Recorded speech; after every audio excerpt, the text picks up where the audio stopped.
चंदन कंगन श्रृंगार नहीं होता, रक्षाबंधन भैया दूज का त्योहार नहीं होता।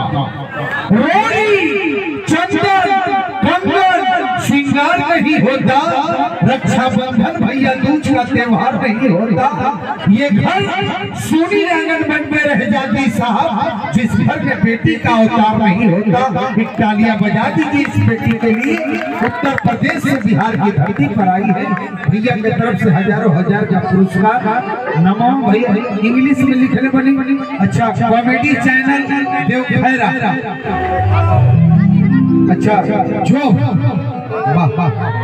जो टीम नंबर 1, क्या बात है। फॉलो एंड सब्सक्राइब करें, कमेंट करें, लाइक करें, खूब प्यार करें। लव यू भाई जियो।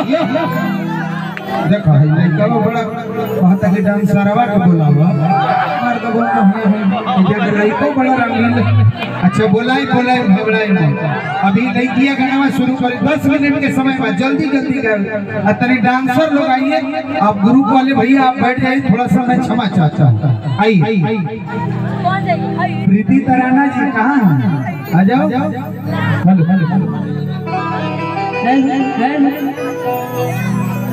आई बहुत खुशी की बात बात हमने के एक गाँव की बिटिया एगो अपन एक गाँव से नाम रोशन करने वाली प्रीति तराना जी की जन्मदिन के ढेर सारी शुभकामना बाटे। ऐसे ही मस्त रस और अपना नाम रोशन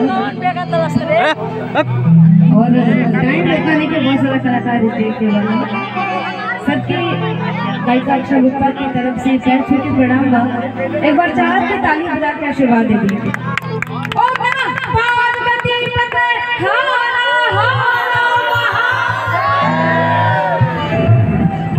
और बहुत ही अच्छा ऑपरेटर गुड्डू भैया बानी, खलीद भैया बानी, नाम सन विकास भैया बानी, और स्टेज पे मंचा सिंह जितना भी अतिथि लोग बानी, सब कोई के प्रणाम बा।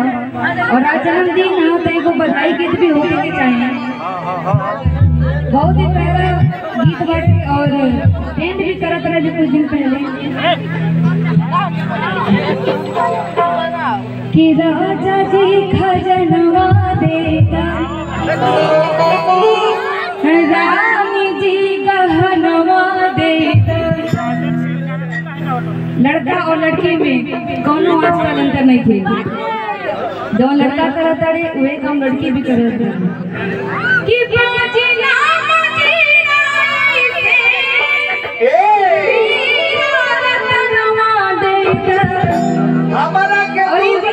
हमारा के 200 रुपया दे दो। अच्छा, ये बताइए कि कितना लोग आशीर्वाद में खातिर आइल बाटे प्रीति जी के, तनी हाथ उठाई कि खाली प्रोग्राम देखे सब कोई आइल बा। दोनों हाथ उठाई।